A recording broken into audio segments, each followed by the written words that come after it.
Hello សួស្តីអ្នកគ្នាបាទថ្ងៃនេះគឺយើងមកលេងក្នុង server Master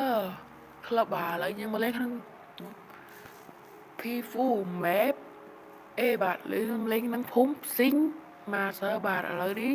យើងមក review ភូមិទាំងអស់គ្នាហើយយើងនឹងការចូលមកមើលក្នុងផ្ទះ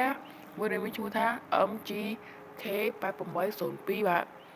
គឺបាច់រកឈ្មោះទៀតទេបាទទៅផ្ទះក៏ធម្មតាឥឡូវដើរមើលផ្ទះគេប៉ុណ្ណឹងទៅបាទគឺគ្មានអ្វីនិយាយច្រើនទេបាទដើរមើលប៉ុណ្ណឹងពេញទៅគឺផ្ទះបងស៊ីងនៅខាងមុខតិចទៀតបាទឥឡូវយើងមកមើលទាំងអស់គ្នាបាទចិត្តដល់ផ្ទះបងស៊ីងហើយបាទផ្ទះមួយទៀតគឺផ្ទះបែបភីងលើហើយបាទផ្ទះបែបភីងនេះបែបគេជប៉ុនបាទហើយនេះយើងគឺមកហើយបាទគឺយើងមកដល់ផ្ទះបងស៊ីងម៉ាសើហើយឈោឥឡូវយើងចាំបន្តិចទៀតទៅបាទអូខេដើរមើលផ្ទះមួយសិនដល់ផ្ទះបងស៊ីងម៉ាសើហើយបាទបងប្អូនបាទអត់គឺអានឈ្មោះកូដស៊ីងម៉ាសើបាទហើយយើងមកមើលផ្ទះជាច្រើននៅខាងមុខទៀតបាទអូផ្ទះស្អាតខ្លាំងមែនតើបាទគឺពិតជាលយវាសំរុំដែរសុទ្ធតែចេះបៀច្រើនណាបាទអូ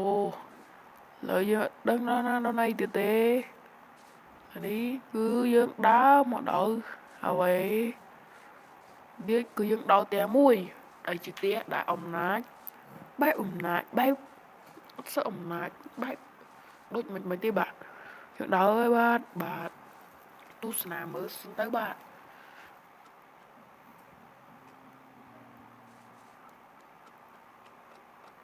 នៅខាងមុខទៀតយើងដល់ផ្ទះមួយដែលភីងគឺផ្ទះបែបជប៉ុនតែដូចបែបជប៉ុនដូចបែបអីបន្តិច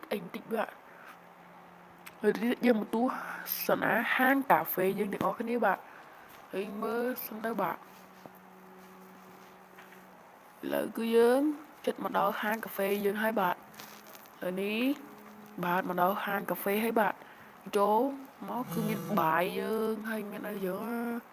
ហើយគឺយើងមកដល់កន្លែងម៉ាស៊ីនមួយបាទគឺម៉ាស៊ីនសម្រាប់ទិញនំយើងទិញនំដាក់កាយក្នុងនឹងទៅគឺយើងមានកន្លែងធ្វើអីចឹងទៅបាទគឺឥឡូវយើងចេញពីនឹងមកគឺយើងទៅមើលផ្ទះក្រំភូមិទាំងអស់គ្នាយោផ្ទះក្រំភូមិហ្នឹងគឺផ្ទះបែបក្រែនតិចជប៉ុនតិចបាទផ្ទះហ្នឹងស្អាតខ្លាំងមែនទេបាទកំមើលទៅគឺបាទអូដល់ហើយបាទយើងចុះហើយបាទយើងចុះហើយគឺដល់ហើយមើលសិនទស្សនាមើលទាំងអស់គ្នាបាទអូយោកប់ស្រីយោហើយគឺយើងមកដល់ហើយបាទហើយគឺយើងមកដល់ផ្ទះហ្នឹងបាទក្រែនតិចជប៉ុនតិចគឺស្អាតល្មមស្អាតដែរបាទផ្ទះហ្នឹងគឺស្អាតខ្លាំងមែនទៅមកក្រែតឲ្យ6លានលើ10អូបាទប៉ុណ្ណឹងគឺពិតជាលយខ្លាំងមែនទេបាទហើយយើងចេញពីផ្ទះមកគឺយើងដល់បាទផ្ទះមួយជាស្អាតខ្លាំងមែនទេបាទបងប្អូនទាំងអស់គ្នាសូមមកទស្សនាបាទនេះខ្ញុំបាទដែលជាអ្នកក្នុងភូមិស៊ីងម៉ាសើដែរបាទសូមគោរពអរគុណបាទ